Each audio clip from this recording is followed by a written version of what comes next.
Howdy everybody, working on the van today in the shop, and I just wanted to highlight a few little details about this build. All these things seem just a little too minor to make standalone videos, but hopefully by presenting them in a pretty quick fashion, you'll be able to find them interesting. So this video will be sort of a mix of a tutorial along with some techniques and some tips and tricks, and everything you see being done today is on a 2022 Sprinter van, but I think some of these ideas could be applied to other vans or even just give you ideas for some completely different projects. So up first, one of the things I really wanted in this build was an improved backup light. I don't need a blinding amount of light, but just enough so that when we're trying to maneuver in some remote areas or back into some camp spots, we'll be able to see any obstacles or branches that we might hit. Now, there are definitely easier ways to do this, and there's even some pre-made kits sold out there, but none of them met the two criteria that I had. First, I wanted this thing to be mounted up high, up above the doors, so when we're not driving, but maybe sorting gear at night or doing something while we're camping, we can just kind of use this as a utility light as well. And second, I wanted this thing to be as low profile as possible. I didn't want any chance that I would snag it on something, and I didn't want some big ugly thing sticking up off my roof. So this is what I came up with. I integrated one of the tiny Ignite lights into the rear camera housing, and for this to work, you do have to elevate the camera housing by about 3/4 of an inch. The process isn't too complicated. First, you got to unplug the internal harness for the rear camera. Then you've got to remove 4 screws and the whole housing comes off. You want to be pretty gentle when you're prying apart the housing.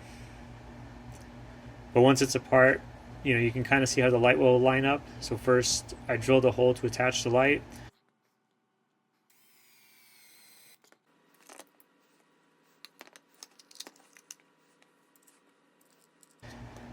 Then you want to drill a second hole to run the wiring from the light back into the camera housing. I'm using a little cable gland, so this is nice and waterproof.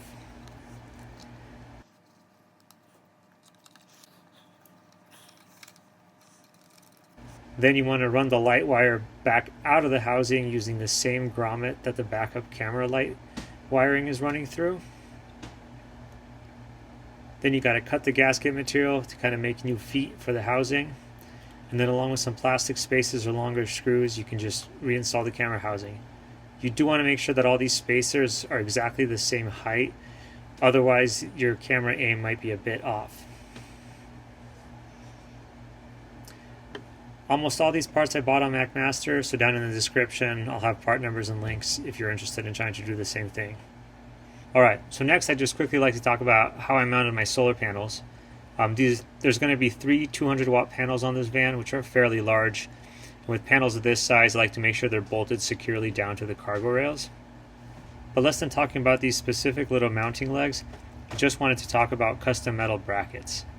For probably the first 2 years I built vans, I would have walked into my local Home Depot or Lowe's and just found any aluminum that they had that I thought might work, and then I would just cobble something together or try to bend some metal to try to get legs that would work.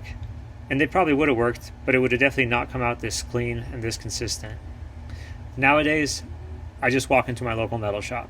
For less than $50, I got a 4-foot length of 1/8 inch aluminum bent to the exact shape I needed, and I got a bar of 1/4 inch thick stainless steel cut to the exact width I needed so that I can drill and tap it to basically make the inserts into the cargo rails to secure this down. It still took me a couple hours of cutting the aluminum, drilling all the holes, and then tapping the threads into the stainless steel, but it just came out really nice and really clean. So if you're working on a project where you need some kind of custom metal bracket made, I would say don't be hesitant or intimidated to reach out to your local metal shop. I mean, they are set up for exactly this kind of work, and stuff like this is extremely basic for them. For most DIY people or even modest van conversion shops, we just don't have the space, the infrastructure, or the tools or the skills to have these machines. But again, for them, it's just simple, and they can really save you a lot of frustration and help you make a better product.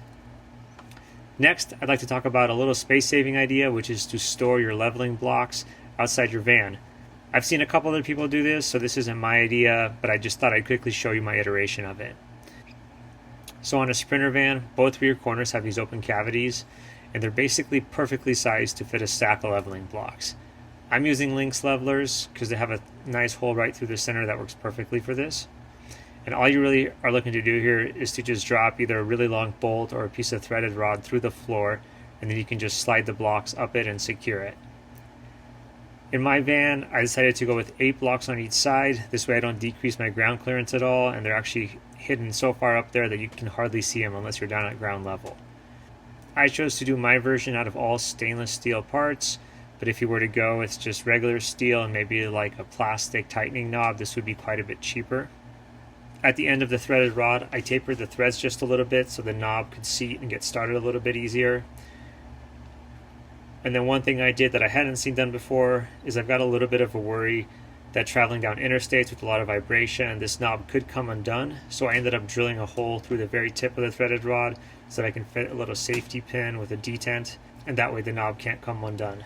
The safety pin's also got a little lanyard, so when I'm camping I can't accidentally misplace it and lose it.